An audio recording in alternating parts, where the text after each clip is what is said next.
Atrapé a mi novia engañándola con un delincuente, así que reuní pruebas y avisé a la policía para que lo encerraran y arruinaran sus vidas. Mi historia es larga, pero trágicamente verdadera, y no le desearía mi vida a nadie, ni siquiera a aquellos de quienes elegí vengarme. Tendré que aceptar y revelar algunas cosas sobre mí que preferiría no revelar y de las que no estoy orgulloso. Tenía 19 años cuando a mi padre le diagnosticaron cáncer de páncreas. Las cosas eran muy difíciles, con mi madre trabajando de 9 a 9. Acepté el trabajo de cuidarlo. Después de una larga batalla de 4 años contra el cáncer, falleció tras una cirugía de triple bypass. El fallecimiento de mi padre cambió por completo a mi madre. Traté de ser fuerte por ella y por mí. Estos fueron tiempos realmente oscuros y me cambiaron por completo. No me concentré en la escuela y mi calificación bajó. También tuve que trabajar en un empleo después de la escuela para apoyar a mi madre, porque era un desastre. Algo cambió dentro de mí. Había vivido una vida algo protegida, debido a que asistía regularmente a la iglesia y a las actividades de la iglesia. Cuando mi padre falleció, si quería ir a la universidad, tendría que pagarla de mi bolsillo. No calificaba para ningún préstamo. Con todo en casa y la constante demanda de dinero extra, mi trabajo me pagaba un salario mínimo que no nos llevaba a ninguna parte. Un amigo me introdujo a las drogas. Me dijo que, si necesitaba el dinero extra, podía ir a trabajar para él y sus amigos. Eran traficantes de drogas y eventualmente comencé a repartir Coca-Cola para ellos. Después de algunos meses de promocionar Coca-Cola, recaudé suficiente dinero. Terminé la escuela secundaria con lo necesario para financiar la universidad. Estuve varios años en la universidad. Nunca compré ropa llamativa ni tiré dinero para impresionar a nadie. Mantuve el perfil más bajo que pude y terminé mi licenciatura en 3 años, debido a que tenía mucho tiempo libre. Inicialmente, quería ser abogado, pero había conocido a demasiados policías y funcionarios corruptos que promocionaban Coca-Cola. Estudié Derecho, pero no tenía el objetivo de aprobar el examen de abogacía porque quería convertirme, y eventualmente me convertí, en paralegal. Me reencontré con una compañera de clase de la escuela secundaria llamada Rita, en la universidad.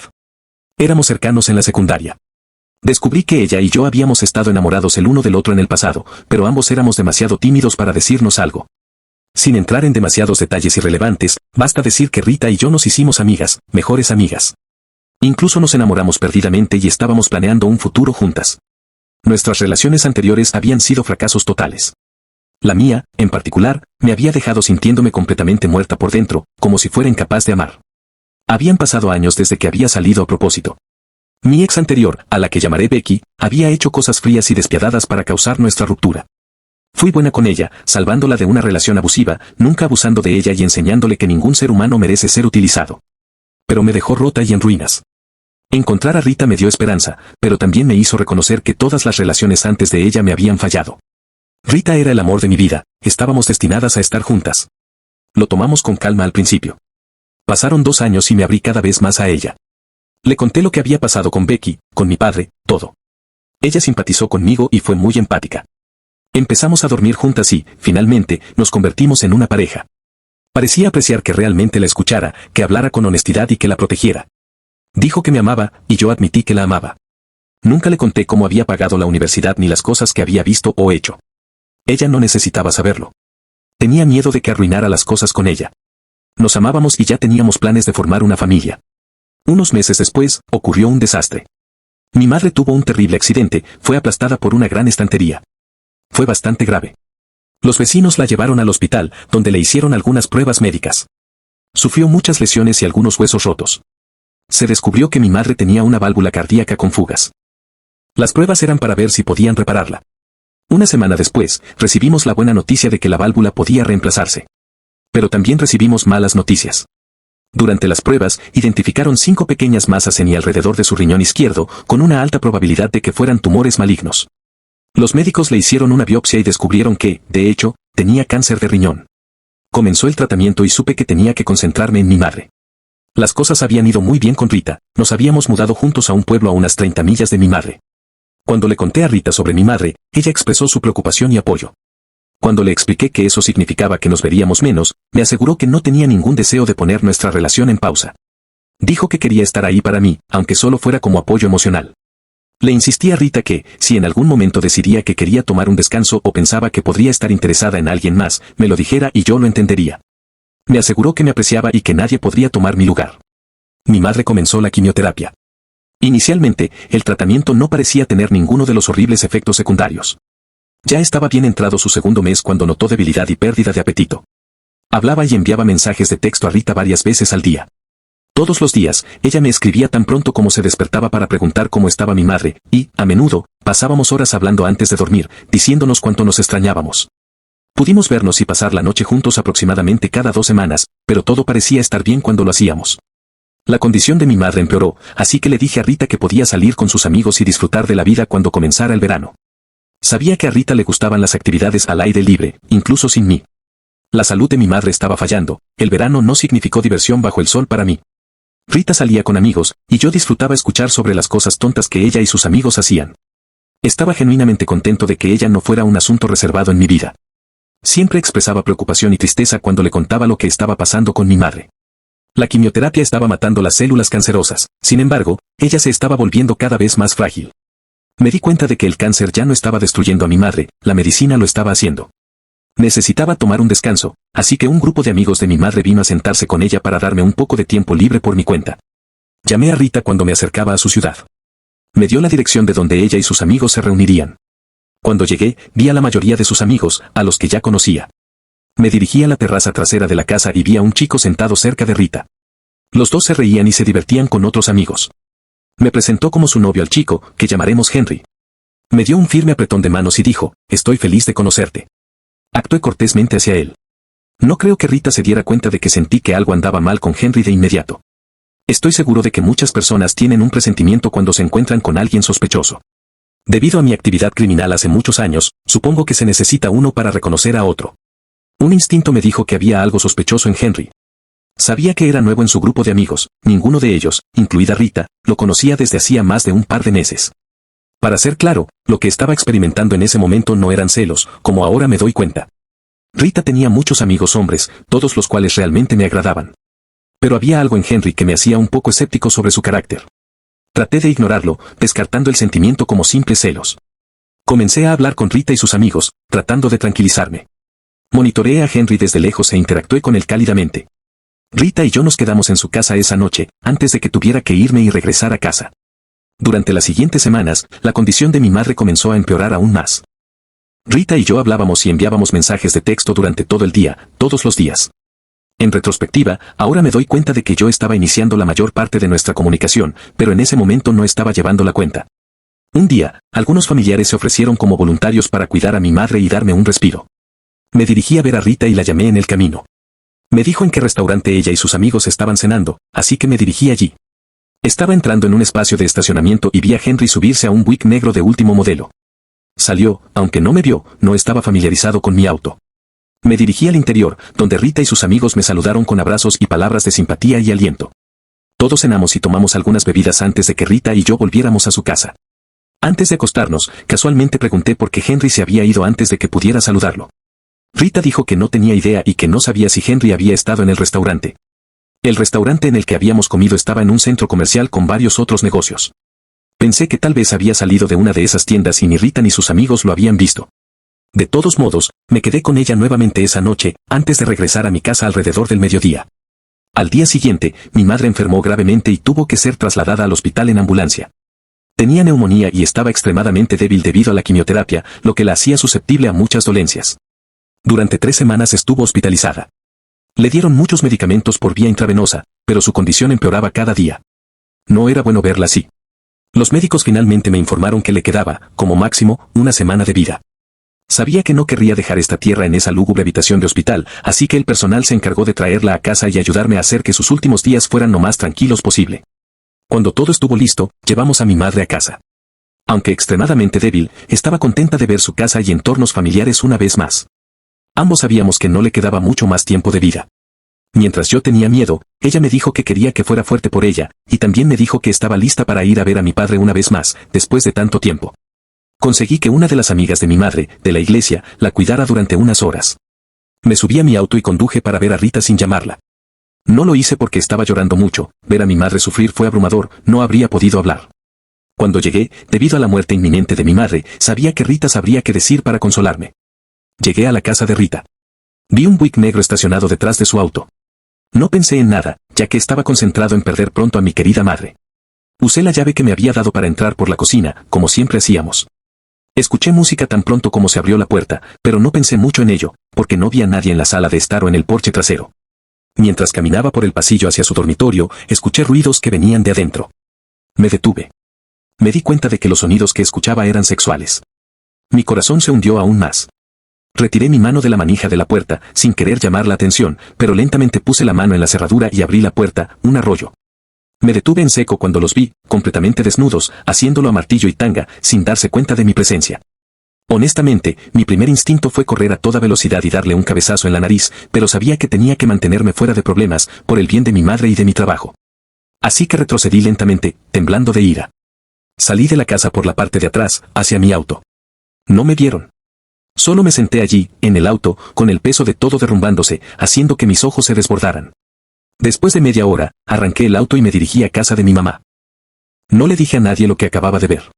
Todos asumieron que mis lágrimas eran totalmente por mi mamá. Por supuesto, en parte lo eran, pero la traición que acababa de presenciar era algo tan sádico que luché por comprender. Mi lógica sabía que mi mamá era mi máxima prioridad, especialmente tan cerca del final. Sin embargo, me sentí tan engañado por Rita. Sentí una rabia como nunca antes había conocido, y eso que ya había sentido mucha ira. Pensé en llamarla, para hacerle saber lo que había visto y maldecirla, pero sabía que si no le importaba lo suficiente como para serme fiel mientras mi madre estaba en su lecho de muerte, un torrente de blasfemias no la molestaría. Me aseguré de que mi madre estuviera cómoda y fui a intentar dormir en mi antigua habitación de la infancia. Lloré, dormí, me desperté llorando y lloré un poco más. Durante toda la noche me desperté con el teléfono sonando y vi que era Rita llamando. Ignoré la llamada y la urgencia de golpear el teléfono contra la pared. Fui a ver a mi madre, que estaba profundamente dormida debido a la morfina que le habían dado. Me las arreglé para enviarle un mensaje de texto a Rita, diciéndole que estaba muy ocupado con mi madre y que la llamaría más tarde. Después de obligarme a comer y ducharme, las enfermeras del hospicio vinieron a ver a mi madre. Después de verificar sus signos vitales, me informaron que mi madre moriría en 48 horas. Les agradecí y salí al patio trasero, tratando de no perder la cabeza por completo con todo lo que había sucedido y estaba por suceder. Me las arreglé para enviarle un mensaje de texto a Rita, y le dije que la condición de mi madre era casi la misma. No quería verla aquí. No quería hablar con ella, y no quería que apareciera. Le debía a mi madre hacer todo lo posible para asegurarme de que sus últimos momentos fueran lo más pacíficos posible. La noche siguiente, justo antes de las 6 de la tarde, mi madre dio su último aliento, conmigo a su lado, sosteniéndole la mano mientras su vida expiraba. Los siguientes 3 días estuve en reuniones con su pastor, dando los toques finales a la iglesia y al servicio funerario. Pero no pude, por mi vida, quitarme de la mente las imágenes de Rita y Henry teniendo sexo justo frente a mí. Cuanto más pensaba en ello, más enojado me ponía. Estaba enojado con Rita, furioso, pero recordar cómo Henry había sido tan amigable conmigo hizo que mi sangre hirviera aún más. Si no habían tenido intimidad cuando lo conocí por primera vez, estaban a punto de tenerla muy pronto. Eso me hizo querer saber exactamente quién era ese hijo de. Pagué a un contacto para realizar verificaciones de antecedentes de Henry. Sentí, desde el momento en que lo conocí, que era una mala noticia. En realidad, estaba enojado conmigo mismo por ignorar mis instintos viscerales. Un amigo de la firma para la que trabajaba me respondió después de una semana con un archivo sobre Henry. Había fotos policiales de Henry de muchos años atrás. Antes de que me arrestaran una vez, ya había hecho algunas cosas despreciables en mi vida. He conocido personas que han hecho cosas horribles, intencionalmente y bajo la influencia de varias drogas y sustancias. Henry tenía una larga lista de cargos por varios delitos, varios DWI, conducir en estado de ebriedad, conducción imprudente, recepción de bienes robados, allanamiento de morada, arrestos por drogas. A medida que avanzaba por su historial, los arrestos se volvían más atroces. Descubrí que Henry había estado fuera de prisión, en libertad condicional anticipada, durante aproximadamente 2 años, después de cumplir 10. Cuando vi que los cargos incluían la explotación sexual de un menor y una serie de otros delitos sexuales, admito que estaba disgustado. Rita me había traicionado, lo cual ya era suficiente. Pero el conocimiento de que pudo haberme expuesto a Dios solo sabía qué enfermedades habría contraído ese delincuente, como depredador sexual y luego, finalmente, en prisión, me hizo sentir físicamente enfermo. Dudaba que Rita tuviera alguna idea de con quién estaba involucrada a mis espaldas. Tenía una naturaleza ingenua y confiada que le había traído problemas antes, pero nunca así. No tenía ninguna duda de que cualquiera que conociera el historial de Henry lo habría considerado una criatura vil. Nunca debería haber sido liberado de prisión. Pero tenía que concentrarme en el funeral de mi madre, y tuve que recomponerme. Cuando terminó su funeral y todos se habían ido, estaba exhausto y mentalmente agotado. Mientras ponía mi cabeza en la almohada para intentar dormir, Rita llamó. No sabía que mi madre había fallecido ni que yo sabía lo que estaba haciendo. Había estado enviando mensajes de texto y llamando mucho menos en los días previos a mi descubrimiento, y después. Contesté el teléfono e intenté sonar lo más feliz posible al saber de ella. No dejé ver que nada había cambiado, ni con el estado de mi madre ni con lo que sabía sobre ella y Henry, o lo que sabía sobre Henry. Primero la dejé hablar más, e internalicé cada palabra, que sabía que era una mentira, como si la creyera totalmente, y apreciara su falsa simpatía cuando afirmó que me extrañaba. Cuando nos despedimos mentí y le dije lo mismo, pero, con toda honestidad, en ese momento, si se moría, no me habría importado en lo más mínimo. Tenía algunas semanas libres del trabajo por el duelo, sabía que las cosas con Rita habían terminado, y terminado de verdad. Pero una parte de mí no pudo evitar luchar con lo cruel que me había tratado, intencionalmente o no. Me alegré de saber la verdad sobre ella, y de haberlo hecho antes de que pudieran ocurrir más mentiras y traiciones. Pero lo que ambos me habían hecho, en un momento en el que luchaba por mantener la compostura, era simplemente completamente incorrecto. Quería venganza, quería destruir las vidas de ambos y, sin embargo, nunca dejar que ninguno supiera que yo tenía algo que ver. Llamé a mi departamento de recursos humanos y completé la documentación necesaria de la Ley de Licencia Médica Familiar, FMLA, para permanecer fuera más tiempo que mis 2 semanas dadas. Honestamente, no tenía motivos para preocuparme por ser despedido, pero tomé la ruta legal, y tenía suficiente para pagar mis facturas durante medio año o más si era necesario. Vengarme de Henry era bastante fácil, ya que estaba en libertad condicional y era un delincuente, incluso un cargo menor lo enviaría de regreso a prisión para terminar su sentencia original. Pero no quería que solo tuviera que terminar su sentencia original, quería nuevos cargos, que le trajeran tanto tiempo tras las rejas que nunca volviera a ver la libertad. Me había encontrado con su oficial de libertad condicional en muchas ocasiones, y ella me conocía lo suficientemente bien como para que, si la hubiera llamado, habría investigado. Los delincuentes con un historial como el de Henry sabían que tendrían dificultades para obtener empleo.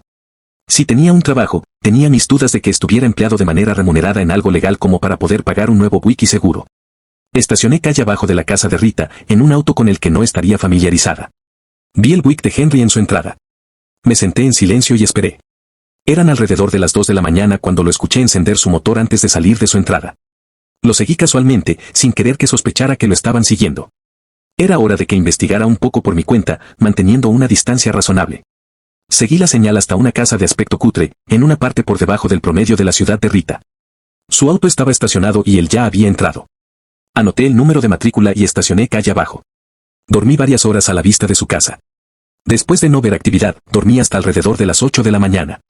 Salí del auto y compré algo de desayuno. Durante el día, era fácil decir si Henry tenía un grupo grande de amigos que no veían razón para quedarse y hablar por mucho tiempo, o si estaba lidiando con una sustancia altamente adictiva como cocaína, heroína o metanfetamina. Después de unas horas, muchos clientes regresaron por más. Obviamente, estaba vendiendo narcóticos y tomé fotografías de cada auto que pasaba, junto con algunos videos. Regresé cada día aproximadamente a la misma hora para documentar la actividad continua. También observé cada noche, alrededor de las 6 de la tarde, cuando sabía que Rita salía del trabajo. Él se iba, lo seguía todas las noches para verlo encontrarse con Rita en un restaurante o ir directo a su casa. Tenía grandes dudas de que ella alguna vez hubiera estado en su casa, al menos no en esa casa. Tenía suficiente evidencia para entregarla a la policía local, pero decidí documentar sus actividades un día más, ya que sabía que no había salido a conseguir más drogas para vender. Ese último día, vigilé su casa alrededor de las 3 de la tarde. La gente dejó de venir, lo cual era inusual. Me senté y observé cuando, unos 30 minutos después, un gran Cadillac Escalade negro se detuvo en su camino de entrada. Por lo general, no había visto a más de una persona salir de un vehículo para entrar en la casa de Henry. Esta vez, observé a 3 hombres grandes salir del vehículo y abrir la puerta trasera para escoltar a un hombre de mediana edad adentro. Se quedaron en la casa de Henry durante más de 2 horas, lo que absolutamente nadie había estado haciendo. Estaba bastante seguro de que el hombre de mediana edad era su fuente de las drogas que vendía. Conduje, tomando una foto de la matrícula de la Escalade. En casa, descargué las fotos y los videos que había tomado de la actividad de Henry a mi computadora. Hice un informe detallado citando la actividad de los 4 días que había observado, lo que estaba sucediendo. Cuando terminé, imprimí 38 páginas de fotos de personas que se dirigían a la puerta de Henry para comprar drogas. Guardé todos los videos de la actividad que había grabado en una tarjeta SIM y los coloqué en una pequeña caja de plástico para su custodia. Sabía que no se necesitaría mucho para convencer a la policía de lo que Henry estaba haciendo, les estaba dando a los policías información real, evidencia admisible, con horas y fechas estampadas en cada foto y video. Pero quería ponerle tanta presión que la policía estaría menos preocupada. A la mañana siguiente, pasé por la estación de policía de la ciudad, en la ciudad de Reed. Entré con calma y solicité hablar con alguien de su división de narcóticos. Un oficial uniformado salió de la sección de oficinas, le estreché la mano y le entregué mis tarjetas de presentación. Se quedó mirando la tarjeta durante varios segundos y les preguntó a 2 de los abogados de la firma para la que trabajaba sobre mí. El policía sabía que la tarjeta de presentación tenía bastante influencia, incluso si nunca aprobé el examen de la abogacía. Le dije que tenía algo de información que tal vez quisiera mirar. El detective, felizmente, me llevó de regreso a una sala de conferencias donde hicimos una pequeña charla sobre conocidos mutuos, pero pronto empujé una carpeta de papeles en la caja, con una tarjeta SIM sobre la mesa hacia él. En las primeras páginas figuraban el nombre de Henry, la fecha de nacimiento, los antecedentes penales y el oficial de libertad condicional. El detective examinó las fotos y me senté en silencio mientras lo hacía. Por las expresiones en su rostro, se dio cuenta de que le habían dado información que fácilmente podría conducir a una orden de arresto para Henry. Él también debió imaginar cuántos narcóticos podrían sacar de la calle con esos arrestos, posibles ascensos y otros aspectos positivos. Me agradeció la evidencia y volvió a colocar la carpeta sobre la mesa. Me preguntó si estaría dispuesto a testificar. Le expliqué que la evidencia condenatoria era para que yo no tuviera que hacerlo. Él sonrió y me preguntó casualmente si necesitaba algo. Le expliqué que sentía que a Henry le habían permitido salir de prisión demasiado pronto, era evidente que no se había rehabilitado y merecía volver a la cárcel por mucho más tiempo. El detective estuvo de acuerdo, pero volvió a preguntarme qué quería a cambio de la información. Saqué una foto de la Escalade negra con el número de placa y se la empujé. Le pedí que anotara el número de placa para su propio beneficio. Le expliqué que el dueño de la Escalade podría ser un traficante de drogas aún más grande.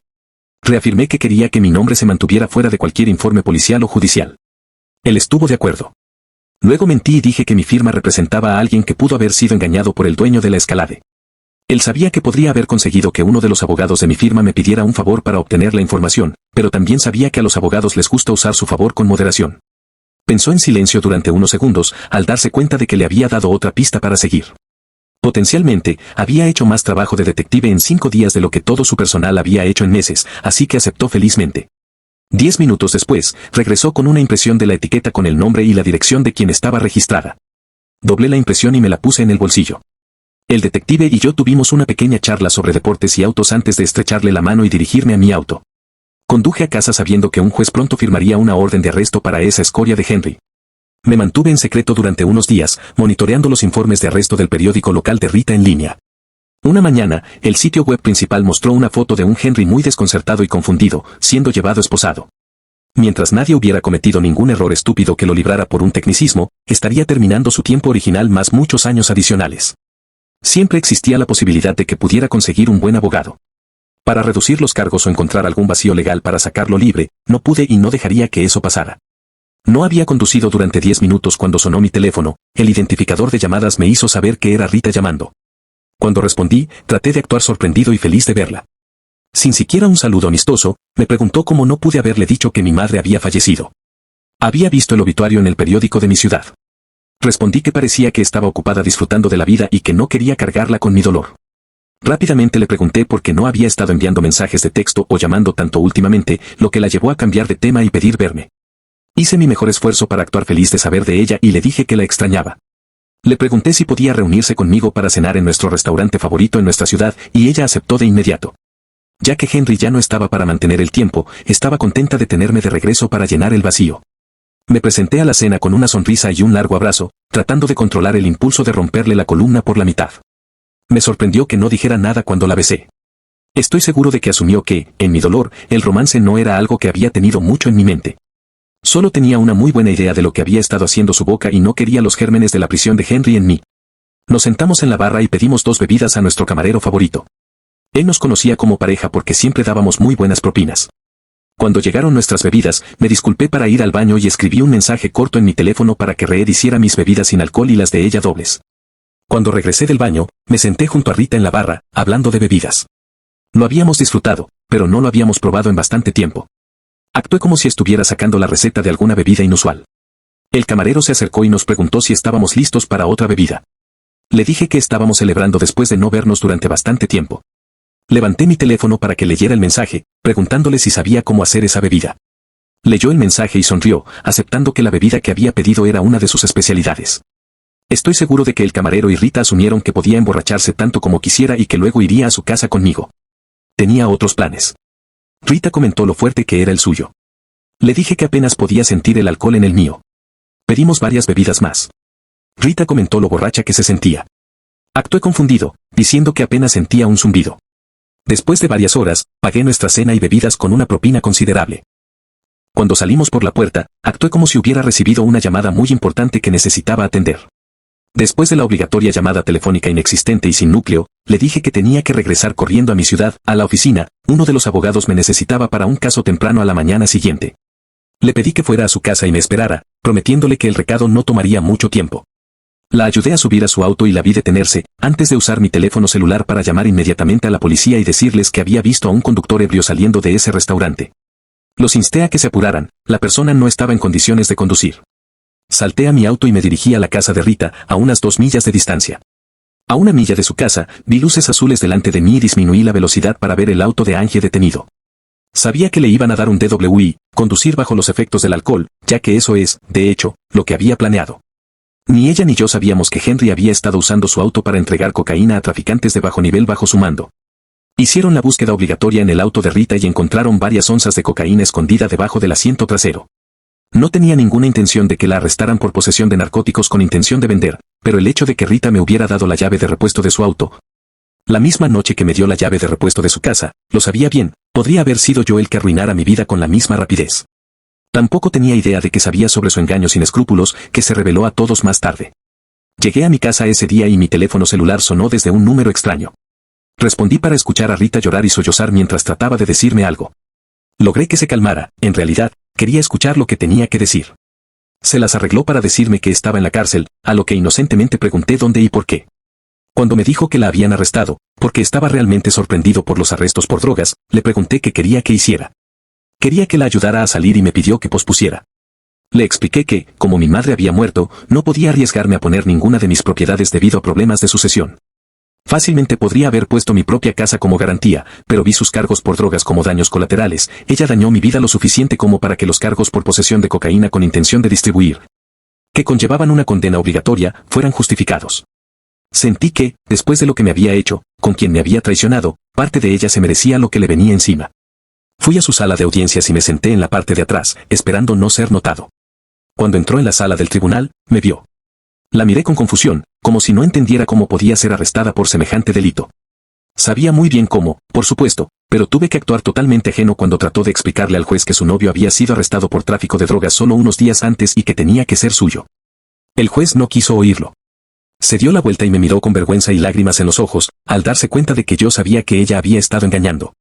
Negué con la cabeza, con disgusto, mientras se la llevaban. Ella lo sabía, y el intento de contactarme de nuevo sería una tontería. La fianza de Ann se fijó extremadamente alta para ambos. Henry, ya que se declaró culpable y pidió renunciar a un juicio en un intento de clemencia, no obtuvo ninguna. El juicio de Rita tuvo lugar unas semanas después y ella aceptó una declaración. Obtuvo 4 años, con posibilidad de libertad condicional en 3, pero su carrera terminó cuando salió, y no me importó en absoluto. Se habían metido con la peor persona con la que podrían haber traicionado, en el peor momento para traicionarme. Síguenos para más videos.